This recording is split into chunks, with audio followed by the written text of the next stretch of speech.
You're listening to episode 29 of Lifestyle Locker Radio with Dr. Dan Pompa. That's how I got my life back, is getting this trapped inorganic mercury out of the brain, out of the nerve tissue. Hi, I'm Dr. Josh Hand, and welcome to the Lifestyle Locker Radio, where we dive into what makes an awesome lifestyle. From relationships to money mindset, nutrition to fitness, emotional health to peak performance, we bring you on an amazing journey to unleashing your human potential. So here we have a little bit about Dr. Pompa before he comes on. He completed his undergraduate education at the University of Pittsburgh in 1988 and earned his Doctor of Chiropractic degree at Life University's College of Chiropractic in Marietta, Georgia in 1995, where he graduated second in his class of 150. His journey back to health continued to lead him to a voracious passion to research and learning beyond what is often readily understood.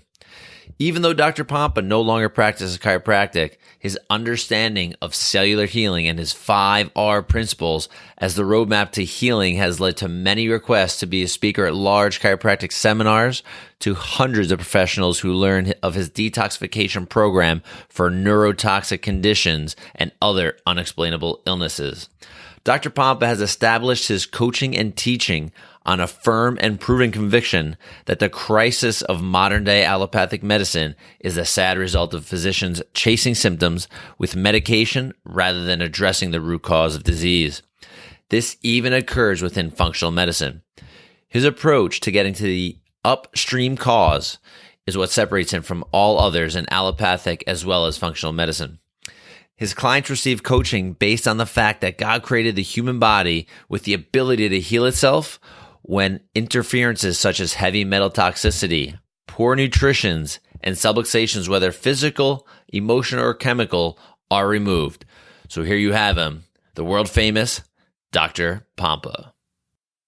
All right, welcome Dr. Pompa to Lifestyle Locker Radio. We're super psyched to have you here. What a brain we have with us today. So you guys are going to love him. So welcome. Yeah, thanks for having me. I'm Laguna Beach. Normally I'm in Park City, Utah, but I'm on a family vacation, and I love you enough, Josh, that man, I'm gonna show up no matter what, even on vacation. I love it and appreciate you.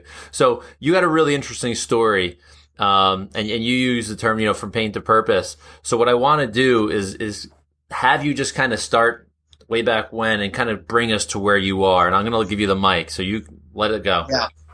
Yeah, I was started as a chiropractor, and I absolutely loved what I was doing and had a very successful practice. And then one day the bottom fell out. God had another purpose for me, I would say.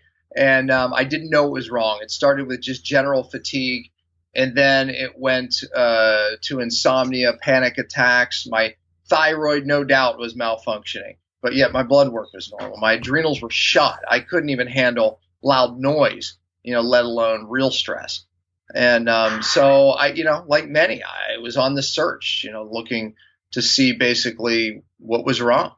And, honestly, everything I teach today, came out of what I had to find out myself, for myself, to get my own life back, really.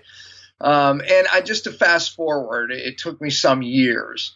And, I knew that, my adrenals were shot, my thyroid, but when I would address those things, some things would get better, but many things would actually get worse. And I was on the internet and I found Mad Hatter's disease. Do you know what that is? I personally don't. I've heard you mention it before, but I don't know exactly what it is. Yeah, most people don't, I would say. But people making felt hats were using mercury.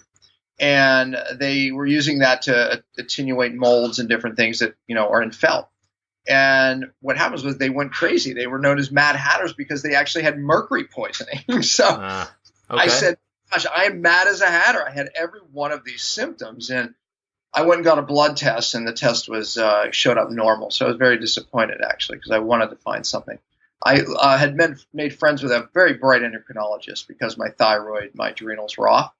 And he said, Dan, I think you have mercury poisoning. I said, I thought so, too. And he said, you did the wrong test, because I said I had a blood test done. And he said, do this test. And it was more of a challenge where we pull the mercury out and then look what's in the tissue. Because what's in the blood is only there for a few days. You have to have a chronic or acute exposure to see it there. That wasn't the case. It was poisoned years ago. Yeah, it's like playing with it, you mean? Like if someone cracked a thermometer and play with it, you could measure it that way. in the blood. Yeah, that would be an example. And like they said, the Mad Hatters were using mercury every day. They were breathing the mercury vapor, right? They became poison, so it showed up in their blood because they were being exposed every day to large amounts, right? Yeah, that playing with it, perhaps, right? Exactly. There's other acute exposures. Maybe some people get acutely exposed because they live downwind from factories and they're getting exposed. Okay. So it's always in the blood. However, most of it's not. It's like these silver fillings, for example, they contain 50% mercury and it vaporizes, off the fillings, but it's going into the brain, so you don't see it in the blood. Well, that was my case. So when I did the test, I said, well, Doc, what do you think I got this? And he said, do you have any dental work done around the time this happened? I said, I may have, because I actually had 2 gold fillings put in, and I still had about 6 of them out, but he took out 2 silver fillings. Needless to say, that's what it was. I went back to when the fatigue started, the hormone problems, and it was just days after that. I just never put it together.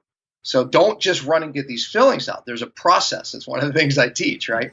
And I teach doctors all around the country, not just how to get them out safely, but how to get it out of the brain, because that's how I got my life back, is getting this trapped inorganic mercury out of the brain, out of the nerve tissue. And that led me to what I teach, so that was it. Wow. So from a successful chiropractor to having your life pretty much taken from you from the Mercury is where you've created this. So you learned from this doctor how to pull from the brain and just kind of now jump forward, because you're doing this and you're teaching people around the world how to actually do your cellular detox. So kind of get in a little bit. I want you to just get a little nerdy for a few minutes. I know not everybody may understand everything, but get a little nerdy to say, like, where does the mercury go? You say it's not in the blood; it kind of goes to the brain, but get a little more into that. Yeah, my son just showed up here in the background. I'm doing a recording. Yeah, all good. On vacation.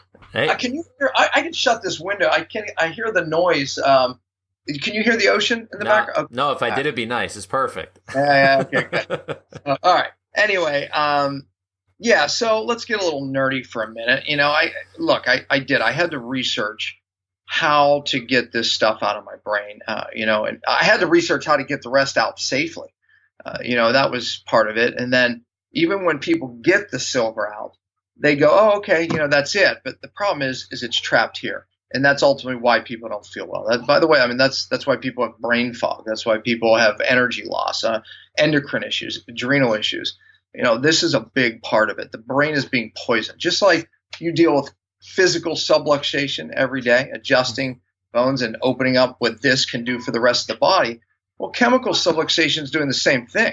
You get mercury here, your body doesn't heal right. It doesn't function right. Your pituitary sits in the center of the brain, controls your thyroid, controls your adrenals. And, I had read a study. It was, I think it was in FASA, one of the most prestigious scientific journals, and it talked about the number of fillings in your mouth is proportional to how much they find in your brain, in particular, the hypothalamus pituitary.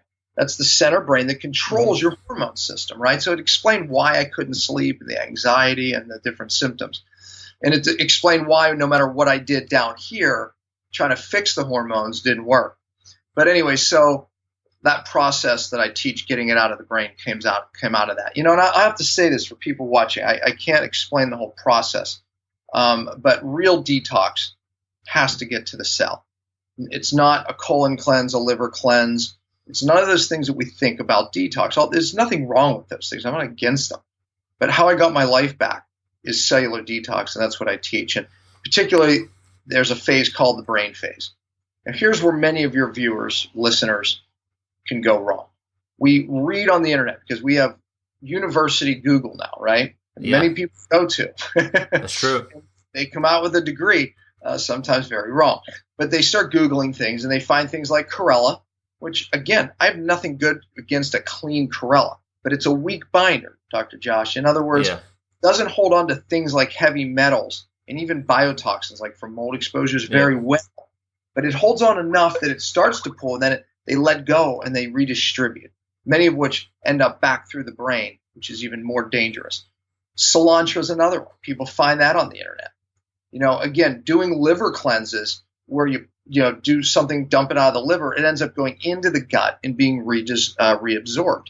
It's called autointoxication. So it has to be done right. So, I started really researching a lot of these binders. When you're dealing with something like heavy metals, you have to use a true binder. That means that it grabs on, and unlike cilantro or chlorella or some of these herbal things that, are in the 10-day cleanse that you buy at Whole Foods, right? Yeah. They're everywhere, because I think most people realize to feel well, you need to detox today. So people are buying these detoxes, but they contain these weak binders. So I started researching, binders, et cetera, real binders. So part of real detox is using real binders. And, there's been some breakthroughs just in the last few years. But one that's been used in the medical field, it's a real binder. It's called DMPS. Many people get IVs. EDTA is another one. When you have metal issues, those things are true binders. They grab and pull out. Problem is they go away in the body very quickly. They're water soluble, and then redistribution happens.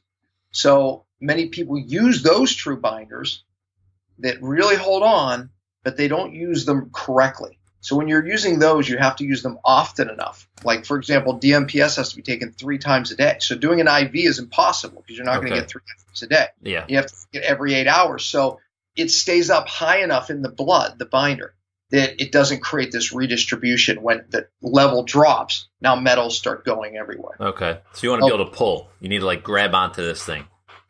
Well, you want to be able to pull, and you want to stay on with pulls long enough so it doesn't go away and you get redistribution. So when you're using something like that, you have to stay on at least 3 days before you stop. So when you stop, it doesn't create a lot of this redistribution. Okay. So those are the binders that doctors use. People are familiar with them. DMPS, DMSA, EDTA. They're real binders, but if you don't use them often enough and correctly, you can end up in real danger. Okay, so that's danger. That's alarm number 1, warning number 1. Okay, we already warned people about the weak binders that don't really work. The chlorella, the cilantras, a lot of the different herbal things that are in the cleanses, they're too weak to actually hold on long enough to make it out, and you create redistribution. So, we have used different binders, but you had to take them a lot, frequently through the day. But in the last few years, there's one called Detox that binds with a cage and an ion, meaning that it's an ion exchange. So it works almost like a magnet, but it also gets the metal in a cage. So it doesn't let go. Okay. Therefore, and it has the ability. This one was invented by this Greek scientist, and he hydrolyzed it, which I don't want to confuse your listeners, but it just means it gets into the cell.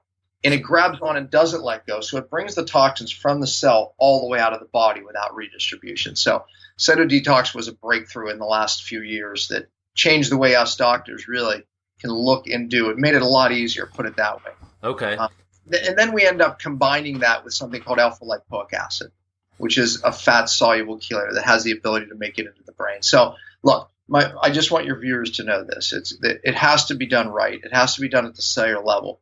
And you have to be careful to use a real binder correctly. So Detox only needs to be taken twice a day.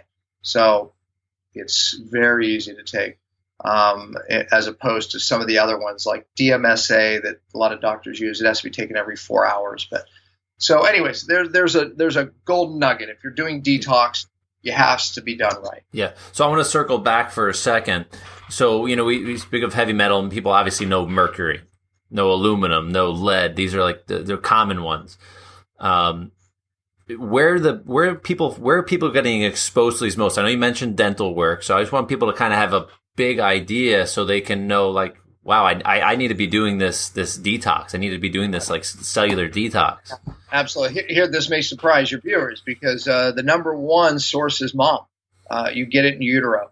There was a study done called the duress study some years ago, and the duress study basically showed that moms, the number of fillings, these silver fillings that contain 50% mercury you have in your mouth, on autopsies was proportional to how much they found in the baby's brains.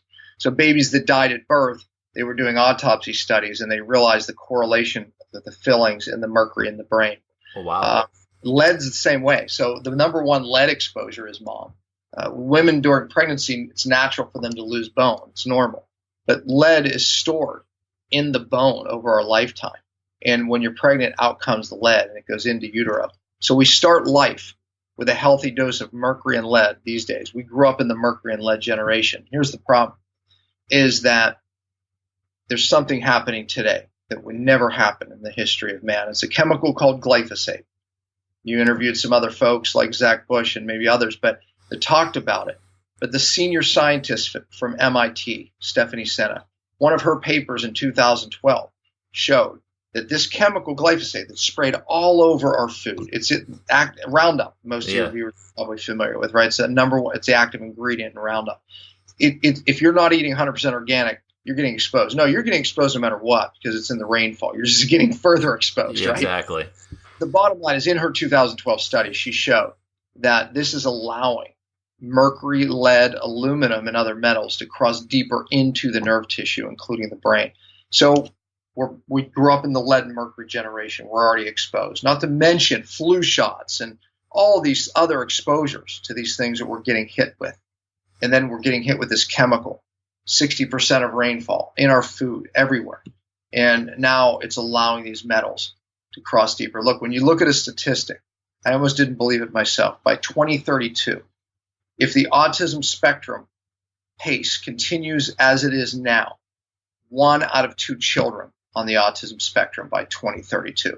When you understand what's happening with this chemical glyphosate and the heavy metals alone crossing deeper into the brain, then you can believe that this trajectory that we're on.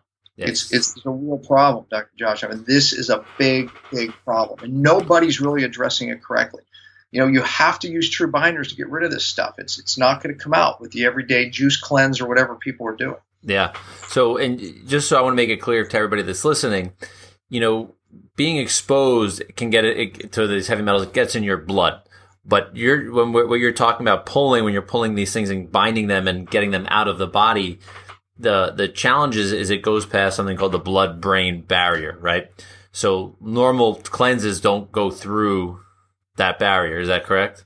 Correct. Okay. Just want to make sure, because I want to make sure people really do understand, because this is incredibly important.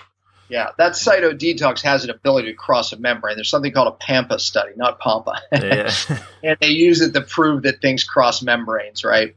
And it does. And so, that's, one of the ways we get it across. And then matching it with alpha lipoic acid, we're able to get it across the brain, even to a deeper level. And therein lies the magic, Josh. You're right. I mean, there's nothing wrong with the colon cleanse and some of these things. But when people have real deep issues like heavy metal issues, it will make them worse. That's why it has to be done right with these real binders that I'm speaking of. Of course. And I love one of your sayings. I've heard you say quite a bit, whether it's online or actually in person, heal a cell, you'll get well. Yeah. Right? Yeah. Well, you won't get well today without fixing the cell. And then, but to do that, right, we have to look upstream to where's the epidemic happening. Why are people's cells not functioning normally? And again, that doesn't mean anything to anyone until we realize you have brain fog. You can't lose weight, even though eating the perfect diet. You have hormone disruption, right? You don't feel well because your cell's not well. Now that matters to people. So you won't get well until you fix the cell. But more specifically, we won't get well till we detox that cell. Yeah.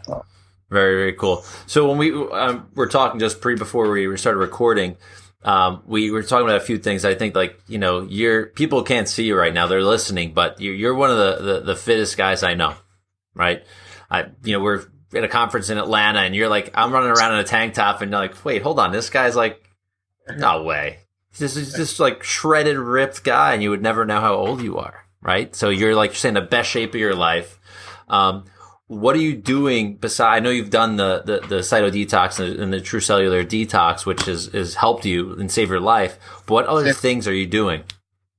Yeah, I mean, look, I said this, no doubt 52, I'm fitter now than I think ever in my life. And I would say something I've done the last 5 years transformed me more than anything since I got my life back, right? Mm-hmm. And really anti-age me. I mean, we look at something called telomeres that literally determines how we live and how healthy we're living. And it's a biological clock that's in every one of us. And it's measurable. You can see how long or short these things are and determining how close to death you are. You can measure your real cellular age, meaning I'm 52, but my telomeres are half my age, meaning that my cellular age is half my age. So Now, that doesn't happen by accident. I mean, it happens from things we do.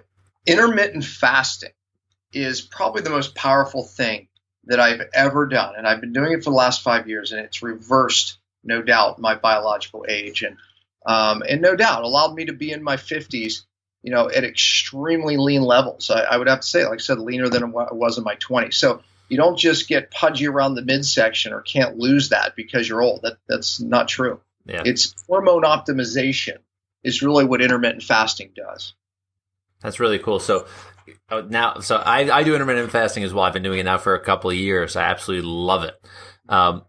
Explain to people what it actually is. Yeah, oftentimes when you look at how many times people eat, and at my last seminar I showed, the average American eats at least 8 meals a day, and I know all you listening absolutely would say that's not me, but yes it is, because that little handful of nuts when you pass by the kitchen, that's a meal, because it spikes insulin and glucose.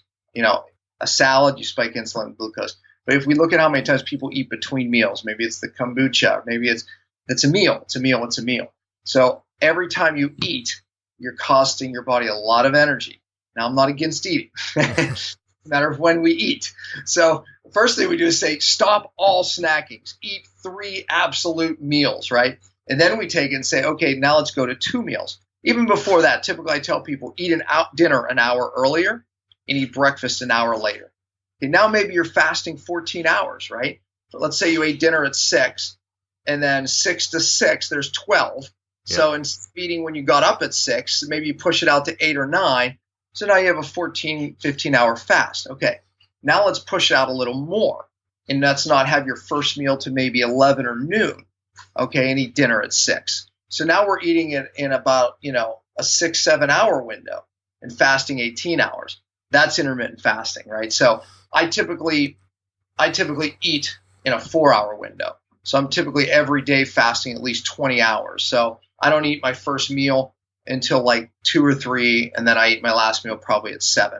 And sometimes I play around with it. Sometimes I'll eat maybe my first meal at 10 or 11 and eat like my last meal later on in the day, maybe 4 o'clock, right? So you can play around with that eating window. It doesn't matter. But the point is the fast. So what science shows, solid science, you get this massive growth hormone rise, which what starts to slow down aging. You decrease inflammation massively, and it's called autophagy. Your body in that fasting state will literally get rid of your bad cells. Literally, it eats them up. That's how you get better. So every year, your body's duplicating healthier and healthy cells. So in 5 years, you go, holy cow, I'm like a new person. So intermittent fasting is powerful. America is the only country in the world that promotes eating more often, and a lot of it came out of the fitness world, actually. Eating 5-6 meals a day to lose weight. It works in the short term, but in the long term, it actually ages you prematurely and creates the exact opposite hormone response. Eating less. So look, I'll leave it with this, and you'll surely ask a question. Yeah. When we look at all the research on anti-aging, it says, eat less, right? So eat less, caloric restriction, but it doesn't mean pushing food away and say, I'm going to eat half my meal. That's what America thinks. But when we look at ancient cultures, whether it's Tibet, Okinawa, we can go down the list of them, they ate less by eating less often. So my saying is this: don't eat less often. In the end of the day, you eat less, and that's how you live longer. There was a woman in Italy. Her name was Anna. She just died a month ago or so, and she lived to 117 years old. But wow. Her last whatever years, 20-some years, she was eating basically 2 eggs a day and some cookies once a day. Yeah, so I mean, that's the key to living longer. Don't eat less often. Yeah. And honestly, so we have like that 4-hour window we're going to eat. So am I eating, if I'm a listener, am I eating a meal or 2 meals, or am I eating and then snacking and eating throughout those 4 hours? Well, bodybuilders today, natural ones, are actually doing this to basically biohack to actually gain muscle and to stay lean. They're eating in maybe a 6-hour window. They're eating a lot in that 6-hour window. They may eat 3 or 4 times, and some of them are doing it differently, but they're eating a lot, but they're doing it in that window. So they're fasting the rest to get that hormone spike and testosterone spike.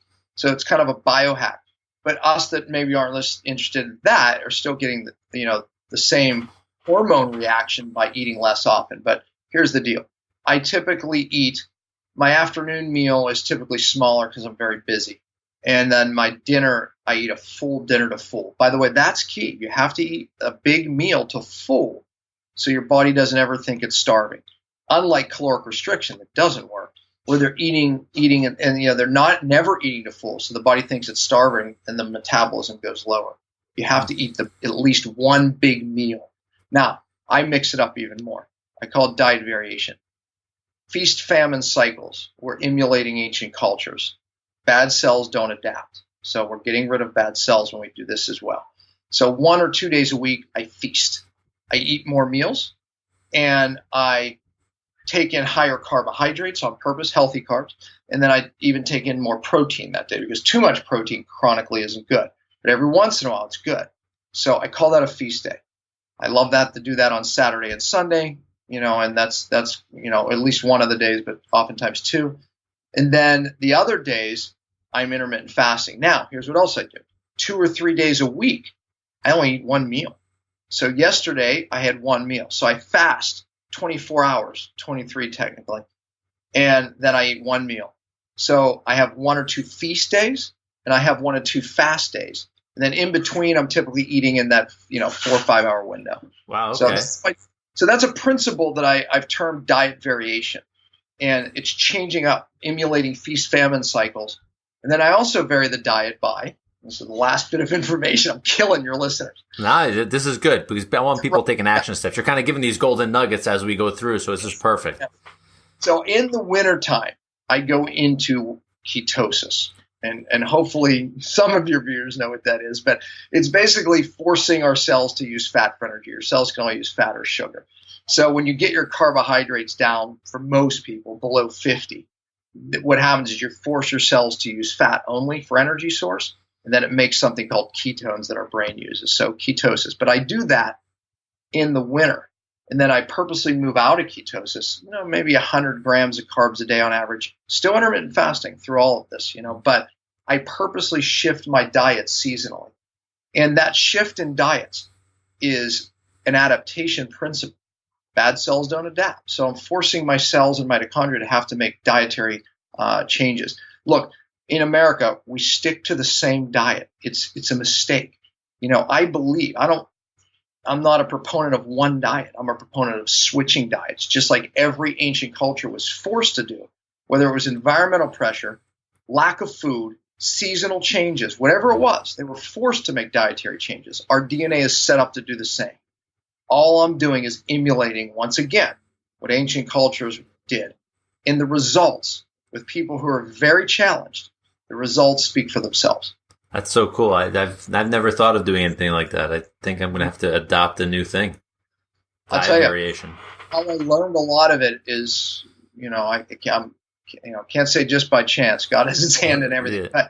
But, I had a lot of people who were unable to lose weight, and they would go into this ketosis where most people get lean. And this happened, I would say, more to women than men. But they would go into this state, and either they had trouble getting into ketosis, and we measure that by looking at the ketones in the blood. And you can do it by a finger prick, so easy. But they weren't getting in, or they would get in, and they weren't losing weight. Some would even gain weight. So I said, okay, let's come out of ketosis and move back in to something I call my cellular healing diet, which is a little higher carbohydrate diet. And then all of a sudden, they were already in that diet once before. They start losing weight. I said, that's odd. So then 3 months later, when they stop losing weight again, I put them back into ketosis, and now they go right in, and now they're losing weight. So we learned that the diet shift actually has magic. Challenging the body, right? I mean, exactly. Bad cells don't adapt, so they die off. You end up creating stronger and stronger cells that have better ability to use fat for energy, bottom line. Okay, so this is good. So, we went from like detoxing the cells to getting rid of bad cells. Detoxing the cells, right? Yeah. Intermittent fasting and diet variation. Yeah. There's no hacks on the So cell. we're cleaning the good ones, getting rid of the crappy ones, and then health is a result, which is so cool. I want to hit one other thing here, because I want you to sell you, because what you do is really unique in the world of health. Very, very unique. Your company, True Cellular Detox. So can you just talk a little bit on that? I know I'm going to send people to your website. We're going to send tons of people over there. But I just kind of give a little overview of what it is in small terms. I know we kind of went through little bits and pieces already, but just through we go through X phases, we do these few things, and it can be a 5-minute version of it. But I just want to kind of give people a little taste so they will go look. Yeah, I mean, look, I've had the privilege of teaching doctors around the country and about how to fix the cell to get people well today's epidemic, right? So, it's something I teach called a multi-therapeutic approach. And it's very unique because nobody is putting it all together. And, because it's been from pain to purpose, you tend to learn a lot in the pain. But when I say putting it all together, here's what I mean. If those of you listening visualize this with me, a 3-legged stool. Hang on, there's some noise outside. I'm going to shut this real fast. So, all right, there you go. Imagine this is why people get sick. Okay, the analogy of a 3-legged stool is you have to have all 3 legs for it to hold up. So, we're getting sick because certain genes are getting triggered. We used to think that, you just got sick because your mom had thyroid condition. You're going to get it no matter what. Not true. Genes get triggered. They get turned on. Part of the science is we can turn these genes off. And right now, not very few doctors are actually doing this. So that's very critical that we do things to turn that off. And my cellular work is a big deal of how we do that. Okay. Secondly, there's stressors, physical, chemical, or emotional, that turn on those genes. This is where the true cellular detox is. We have to get upstream, remove those at the cellular level to turn those genes off. And then the last leg is the microbiome. And you've probably interviewed many people about it, but this bacteria that we thought was just bacteria, we know now communicates with our immune system and, how our brain works. We have to get that right, even to turn off the bad genes, even to detox correctly. So dealing with all 3 of these areas, every leg of the stool, there's why people are getting sick today, but therein lies the cause and the solution. And that's most important. So, that's what I teach, So I have had the also privilege of helping clients from all over the world with, unexplainable illnesses and, applying that 3-legged stool that now not just me, but, hundreds of doctors around the country are doing. That's the key. Removing physical interference. That's a big part of that too. Physical, chemical, or emotional stressors will turn on those genes. But we also have to deal with the microbiome. Putting that all together is, I'll say the brilliance of what I teach, but I'm saying that I learned it because God allowed me to learn and going through what I went through. So. Yeah. Oh, totally. So I think we'll definitely end on that positive note. And what I'm going to do, I want to make sure people, I want to get docs to go and check this out as well. But I also want the public to go. Is there specifics? I have to go to drpompa.com. Is that the best place for them to go? Yeah, if you all go to Dr. Pompa, so it's Dr. like Doctor, Dr. then my last name, pompa.com. On that is a choice of health centers of the future. That's the seminars I teach doctors. hcfseminars.com. If you want to go there directly, but if you Dr. Pompa will take you to a podcast that I do called Cellular Healing TV. Talk more about this. I've written thousands of articles. I have thousands of videos, but yeah, check it out. Okay, great. So that's an awesome resource. That's what we're going to send everybody. So from the bottom of my heart, I want to appreciate you being on the call today on vacation. And I do appreciate that. So people will hear the realness of this call. That's it, brother. I do appreciate it. I give you a hug through the computer, but I want you to go out and have some fun because it's earlier there than here. And that's it. Yeah, thank you, Josh, for having me. I appreciate it, man. Thanks. All right. Awesome, Dr. Pompa. We'll see you soon. All right, Locker Nation, Dr. Dan Pompa. Everything this guy does is pretty freaking amazing. True cellular detox, true cellular healing. Connect with him. All his details will be in the show notes and will be on our website at lifestylelocker.com. He is one badass mofo. He gets stuff done. His story is completely amazing. You can read more about that on his website. But we want you to make sure you do connect with him and make sure you stay connected with us, because if you liked him, you're going to keep loving all of the content that we're going to deliver for you. And 2 things. It's our 29th episode. We are super amped for that. That's really cool. Thinking about this a year ago, it didn't even exist. So super grateful to have all of you listening. Secondly, you know what? You make sure you connect with us on Facebook. We need some more followers to share our content so we can share it around the world. If you like these speakers, like, share, comment, and repeat. And go ahead and go to iTunes, go to Stitcher Radio, go to Google Play.